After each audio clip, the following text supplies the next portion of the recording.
It's the beginning of the holiday season. People are putting their Christmas trees up. Black Friday is done, Thanksgiving is done, and Christmas cards are starting to go out, all those holiday things. Today, we're exploring the joys and challenges of the holiday season. I'm your host, Michelle Rayburn, and we have a special story today for you titled A Grinch-Proof Christmas. It's based on a chapter in my new Christmas book. So sit back, relax, and let's dive in. On Life Repurposed, you'll find a blend of practical wisdom and biblical inspiration that's designed to help you navigate everyday life with faith, purpose, and hope. We focus on personal and spiritual growth with a range of topics from improving your relationships and discovering your purpose to setting and achieving goals, plus tools and resources to help you live your repurposed life. I'm your host, Michelle Rayburn, the author of books and Bible studies about finding hope in the trashy stuff of life.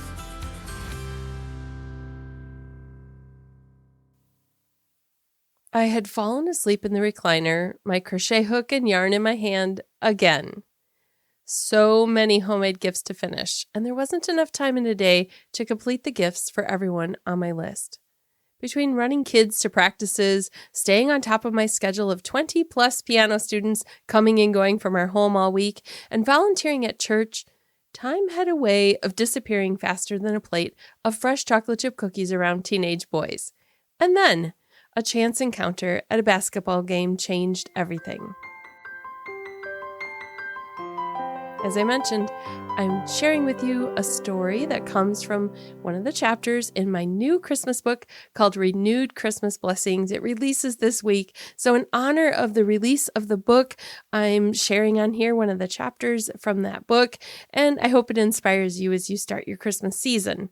I also want to let you know that if you're listening to this on the day that this releases, I'm giving you insider info because in the launch party tomorrow, I'm announcing that the ebook will be free on Kindle for 5 days from December 1 through December 5. So if you're listening to this in the week this releases, you can get your copy of Renewed Christmas Blessings and you can enjoy the stories as well. I'll tell you a little bit more about the book in the end of the episode, but let's jump back into the story.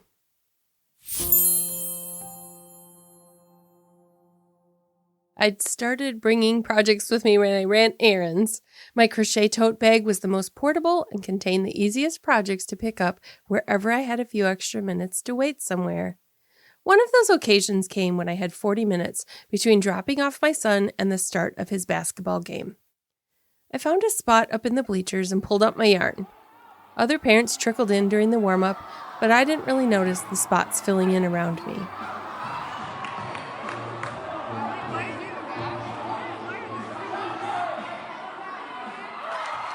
"You're too young for crochet." The voice from nearby startled me. I was caught off guard, facing a self-proclaimed crochet age rule. But, as we'll soon find out, this encounter was just the beginning of my journey to a Grinch-Proof Christmas. I thought to myself, is this a citation for acts of public crochet? I'm not sure how the man discovered this supposed age rule about the handicraft. I'd lived for more than 40 years without ever hearing such a thing. I said to him, "I've been crocheting since I was 12. "Well, at least you're too young to be bringing it out in public. It's something to do at home. All the old ladies make a lot of useless stuff and doilies." He had a point there about the useless stuff. Put granny square shorts into a Pinterest search and you'll see the logic. However, I'm not an old lady, so point overruled by his own accusation about my said youthfulness. The pace at which I hooked and looped yarn accelerated. I yanked up another length of string from the ball in my tote and kindly explained that my hats and slippers would not be useless gifts. I wasn't feeling overwhelming Christmas kindness in my heart towards Mr. Grinch just then. Bringing it out in public? What in the world? I shook my head and carried on with my should-have-been clandestine task of creating, quote, useless stuff. I had let what was most likely lighthearted, done in true northern Wisconsin style teasing from a Mr. Grinch get to my head. Oop, that's where I went wrong. Yes, I am from Wisconsin, don't you know? Oop, might be getting a little bit more of the neighboring Minnesota accent in there today. Other people sew tags into their homemade Christmas gifts saying things like, "Made with love by Michelle."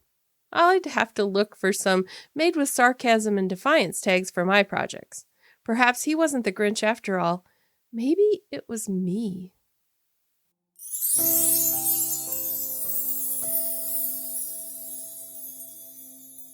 Like many of us, I had a tendency to go overboard during the holiday season. From hand-stamped craft paper to intricate gift wrapping, I was determined to be the Christmas queen. But little did I know, my efforts were about to face a reality check. I've nearly ruined a few Christmases with my obsession with being a poster child for time-consuming and useless activities. And if someone even hinted at the idea that my activities were unnecessary, I had a comeback ready. It was Christmas! There was the year I hand-stamped rolls of brown craft paper for all the gift wrapping. Do you know how long it takes to cover a giant sheet of paper with rubber stamps and ink, only to do it all over again for the next gift? Then I added plaid fabric bows and I hot glued sprigs of dried berries, silk flowers, fake evergreens to the wrapped gifts. And I made special gift tags. Our children couldn't use the ping pong table for weeks because it was my gift wrapping station. I was saving money, but I wasn't. That paper came off those boxes and was crumpled into a trash bag lickety-split at the family gathering. You know, the kind where Santa, aka Grandpa, hands out one gift with the pledge that we will all watch each other open our gifts. And then by gift number 4, mass chaos ensues, and there is a flurry of ripping and thanking and tossing, and then it's done. In 3 minutes, weeks of painstaking precision stuffed into a trash bag. Within the hour, Santa Grandpa will take that bag out to the burn barrel and incinerate the remnants of unwrapping. Don't you care about how much time I spent wrapping your gifts? Don't you see how pretty and oh so Martha Stewart inspired they are? No, they didn't. And what I didn't realize yet was that those things didn't make it Christmas, and they certainly didn't save me money. A jumbo roll of Christmas wrap sold for a few dollars on Christmas clearance, and I soon learned to pick up several to store for the next year. And when gift bags came around, that was even better. I could finish my wrapping in 15 minutes if I pulled out the plastic tote of multi-reused bags, put everything into something relatively close to size, and slapped a sticky note onto it with a name. Like the real Mr. Grinch of Seuss fame, my heart had been a few sizes too small. I wanted to hear people ooh and ah over my handmade things and beautifully wrapped gifts, but I didn't see how much time that process stole from my family, how much energy it used, and how much it stole away from the purpose for the season. In the famed fable, the Grinch stole every present, every toy, every Christmas tree, even the logs for the fire, but the result wasn't what he expected. As children awoke to discover what he'd done, their response was merry singing. The book says, it came without ribbons, it came without tags, it came without packages, boxes, and bags. What if Christmas, perhaps, means a little bit more? As my meticulously crafted gifts met with a swift demise in the trash bag, I began to question the true meaning of Christmas. It wasn't about the wrapping or the handmade creations. It was about something more profound.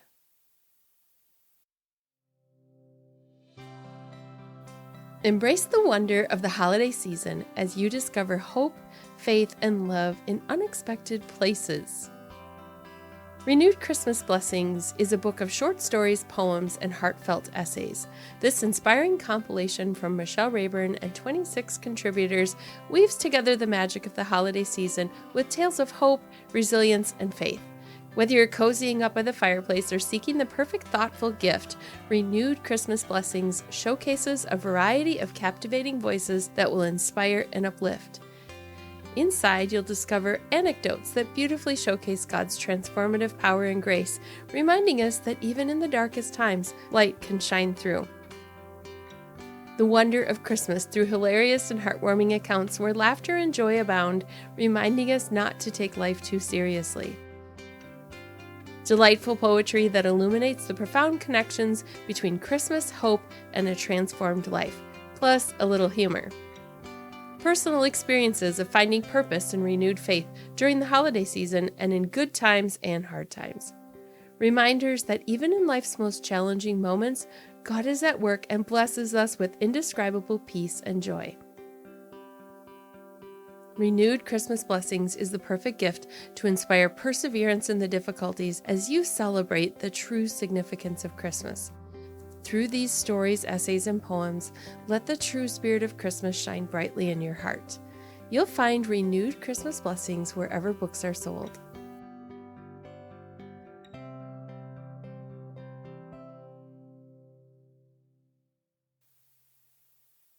Reflecting on my not-to-do list, a collection of lessons learned from my own experiences, I found that less was indeed more. From simplifying decorations to skipping the extravagant baking sessions, I discovered that Christmas wasn't about the excess, it was about the essence.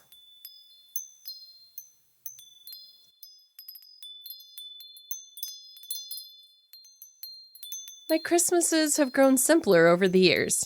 There are many things I did once that I no longer do. My not-to-do list is now bigger than my to-do list. For example, do not get out totes and totes of artificial pine, lights, bows, beads, and boards. Check. I sorted and tossed and whittled it down to a couple of totes of tree ornaments and decorations, most of which stay in the boxes every year. Do not spend more than 1 hour setting up the Christmas tree. Check. Well, maybe it's 2, but the ornaments are simple. One year, I didn't get around to putting them on, so I enjoyed a tree with lights and the ribbon garland. That's as far as I got. Another year, I skipped the tree and put fairy lights and mini ornaments on a 2-foot Norway pine. Do not put any decorations outside. Check. Wisconsin, remember? No one wants to take those down in January when it's 40 below zero. And lights pose a problem when icicles and ice dams take over the roof anyway.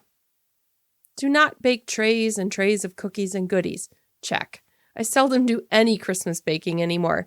My mom always does, and she shares. I eat gluten-free anyway. Do not go to every party or event. Check. I have found that sweet freedom in going only to the things that really matter to me. Not every concert or party needs my presence.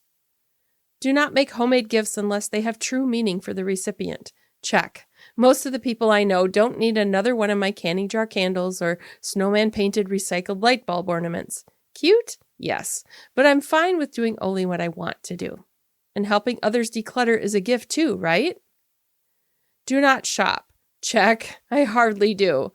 We don't exchange with our siblings, and instead of shopping for our children and grandchildren, I now get one small thing for each grandchild to open at Christmas, and then I book a getaway for all of us instead. That time spent at a resort or Airbnb each spring break is a way of creating fun memories together.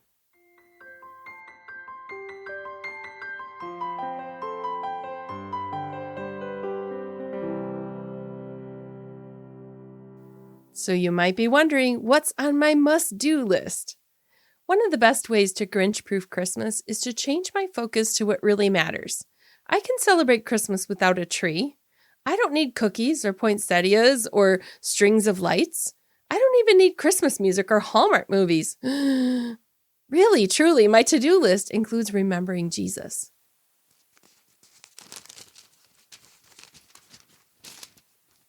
He is Emmanuel, God with us. So the Word became human and made his home among us. He was full of unfailing love and faithfulness, and we have seen his glory, the glory of the Father's one and only Son. John 1, verse 14. Nothing grows my too small heart like having Jesus here, dwelling, loving, living, his presence the only present. Not one that can be gift-wrapped with a bow or over-decorated, but one I might easily overlook when I'm caught up in the frenzy of gifts and decorations and lights. His timeless love forever dwells among us, illuminating our hearts with his eternal light. So I ask myself, when I'm pondering a throwback to my homespun and overdone days, what if Christmas, perhaps, means a little bit more? And what if less is always more?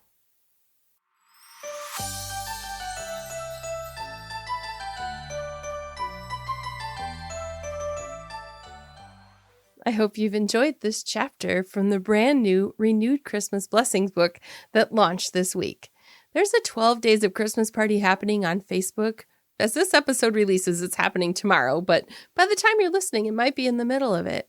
I will link to that in the show notes at michellerayburn.com/179. And there in the show notes, you will find a link to the book. You will find a link to that Facebook party, because here's the thing. I'm going to be sharing resources every single day in that party. Now, some of the things I'm sharing are drawings, and maybe by the time you get there, the gift drawings are done. But the free resources, the fun bonus printables, the things that you can make your profile picture. There's some printable worksheets for discussion questions for family dinner. If you're looking for something less controversial to discuss in the holidays this year, you'll find that printable there. I have some gift tags you can print, a whole bunch of fun stuff, recipes. That stuff's always going to be there in that Facebook group. So all you have to do is go to the guides and look for the free bonuses that are there. Those links will be there so you can grab them. I'll just make sure I link right to those in the show notes at michellerayburn.com/179. But if you're hearing this today, on the day this releases, I hope you'll join that party, because there are some fun giveaways that are going to be happening in there as we celebrate Christmas and celebrate the release of Renewed Christmas Blessings. I'm also so grateful for the authors that submitted their stories to the book. There are so many chapters that are just heartfelt. They cover topics that are challenging. There are some who have navigated having a holiday for the very first time without a loved one by the table. There's one author who talked about being depressed at Christmas and what a challenge it was for her to not even want to decorate the house. There are some really sweet fiction stories there where somebody has taken elements of a real life story and woven it into a fiction story. There's all kinds of reasons for why we do that. Sometimes it's because we want to add fun details and there's some magical things that just didn't happen in real life. But sometimes it's because we want to tell a story without identifying people. So that's kind of a fun blend of some true stories, some fiction, some poetry, all in there. And then I have a poem in there too. That is one that you can read out loud and act out if you love to do a little family drama. There's a little spot in the front. If you want to give this book as a gift, you can inscribe it to somebody. There's a to and from tag in the front. I designed it in such a way that it's pretty. I like pretty books, and I wanted it to feel like a present in itself. All right, that's enough of a commercial for the book, but I'm really excited about it because, like I said, I'm recording this on right before the launch, and it's just one of those things that I want to help get the word out on. If you read the book and you leave a review, I love reviews, and I love when they're objective. Tell me what story really blessed your heart. Tell me something you didn't like, if there's something you didn't like in the book, and then tell who would be somebody that would be blessed by the book or would really love to have it.